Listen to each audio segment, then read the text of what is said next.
स्वागत करती हूँ मैं आप सभी का आपकी अपनी YouTube channel I love talks पर। दोस्तों, मैं डॉक्टर इरशाद खानम आज फिर आपके सामने एक नई वीडियो और एक नए टॉपिक के साथ।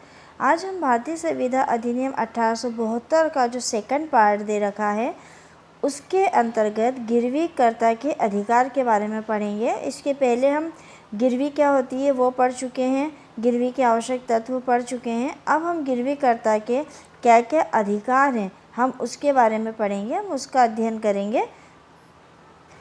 जिन लोगों ने चैनल को सब्सक्राइब नहीं किया है वो चैनल को सब्सक्राइब कर लें। कोने में एक बेल आइकन दिया है, अगर आप उसको क्लिक करेंगे तो मैं जब भी कोई नया वीडियो अपलोड करूँगी उसका नोटिफिकेशन आपको मिल जाएगा। तो चलिए दोस्तों, हम बात करते हैं गिरवी रखने वाले अथवा गिरवीकर्ता के अधिकार की। गिरवी रखने वाले व्यक्ति के क्या क्या अधिकार हैं तो वो अधिकार मैं आपको बता रही हूँ। सबसे पहला अधिकार है माल को वापस करने का अधिकार। ठीक है, धारा 160 और धारा 161 के अनुसार निश्चित समय पर करार के पालन करने अथवा ऋण का भुगतान करने पर गिरवी रख लेने से उसे जो मतलब ये समझ लीजिए आप कि ये कह रहा है कि धारा के 160 और 161 के अंतर्गत कि अगर आपने कोई वस्तु गिरवी के रूप में अपने पास रखी है और अगर एक समय अवधि पूरी हो चुकी है, जो समय आप लोगों के बीच में तय हुआ था वो पूरा हो गया है, या आपने जो ऋण लिया था उस ऋण का अगर भुगतान कर दिया है तो उसे वस्तु वापस लेने का अधिकार है। तो आप अपनी वस्तु को वापस ले सकते हो, जो गिरवी करता है वो अपनी वस्तु को वापस ले सकता है। सेकंड पॉइंट है वृद्धि अथवा लाभ पर अधिकार। धारा 163 के अनुसार यदि गिरवी रखी गई किसी वस्तु में या किसी माल में कोई वृद्धि होती है तो आप जो है उस माल को पाने के हकदार हो जाते हैं। कैसे, एक एग्जांपल से समझ लीजिए कि मान लीजिए आपने एक बकरी जो है वो गिरवी के तौर पर रखी है और कुछ ऋण आपने उसका लिया है।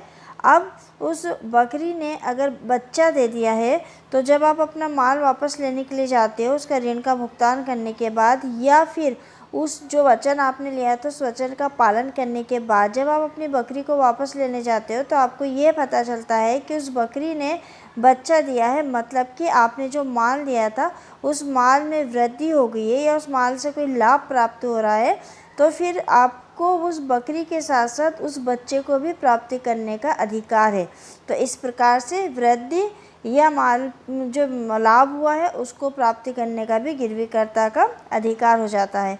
और हमारा जो तीसरा पॉइंट है वो क्षतिपूर्ति का अधिकार। यदि गिरवी रख लेने वाले व्यक्ति ने माल की उचित देखभाल नहीं की अथवा माल का दुरुपयोग किया अथवा माल के संबंध में कोई त्रुटि की है तो गिरवीकर्ता को क्षतिपूर्ति प्राप्ति करने का अधिकार है। देखिए, व्यक्ति ने माल अपना रखा है, आप एग्जाम्पल ऐसे समझ लीजिए कि एक व्यक्ति है, उसने अपनी गाड़ी जो है वो गिरवी के रूप में किसी अन्य व्यक्ति के पास रखी है और उस व्यक्ति ने क्या करा है कि उस गाड़ी को या नाबालिग बच्चे को चलाने के लिए दे दी है। वो बच्चा उसको चलाता है और उससे एक्सीडेंट हो जाता है तो उसने क्या करा, उस गिरवी रखे माल का दुरुपयोग करा। तो यहाँ उस व्यक्ति ने उसको ये दुरुपयोग करने के लिए गाड़ी नहीं दी थी, उसने उसको गिरवी के रूप में रखी थी ताकि जब वो उसकी कीमत वसूल दे, जो उसने ऋण उससे लिया है वो चुका दे तो अपनी वस्तु को वापस ले ले। और अगर उस दुरुपयोग के कारण से कोई क्षति होती है तो वो क्षतिपूर्ति प्राप्ति करने का अधिकारी हो जाएगा। तो क्षतिपूर्ति का जो अधिकार है वो गिरवीकर्ता को प्राप्त है। अब हम अगला पॉइंट देखते हैं, बिक्री की दशा में लाभ प्राप्त कर।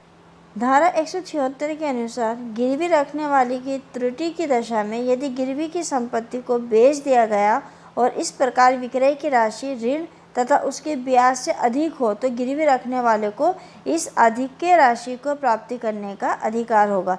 देखिए, गिरवी की जो गिरवी रखी हुई वस्तु है, अगर वो व्यक्ति जो है वो गिरवी का ऋण नहीं चुका पाता है या फिर वो गिरवी का जो वचन है उस वचन का पालन नहीं कर पाता है उनकी निश्चित समय सीमा के अंदर, और ऐसी कंडीशन में अगर उसके माल को बेच दिया जाता है और जितना ऋण उसको लेना है उससे अधिक कीमत पे वो माल बिका है तो वो व्यक्ति अपना जो कीमत है वो तो ले लेगा और बचा हुआ जो माल है, जो पैसा बचा है वो उस व्यक्ति को वापस लौटा देगा जिसने कि वस्तु गिरवी रखी थी।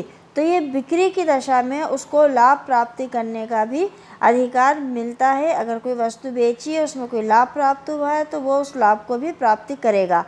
अगला पॉइंट हमारा है त्रुटि करने के बाद गिरवी रखने वाले का अधिकार।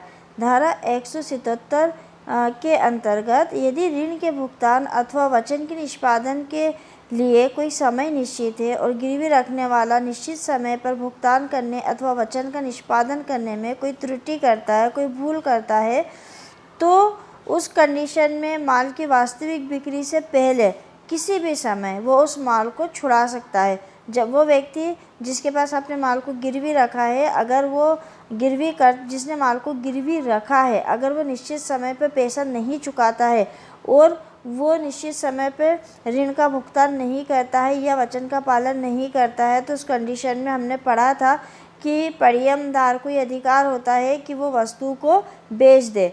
तो वो वस्तु को जब बेचेगा, माल को जब बेचेगा, विक्रय करेगा, तो उसके पहले समय अवधि तो बीत चुकी है, लेकिन अगर उस व्यक्ति ने माल को नहीं बेचा है तो उस कंडीशन में जो है वह अपने माल को वापस पा सकता है। वो जो पैसा है और जो उसका ब्याज है और जो लेट होने की वजह से जो उसको नुकसान हुआ सामने वालों को, उसकी पूर्ति करने के बाद वो अपने माल को वापस प्राप्ति कर सकता है।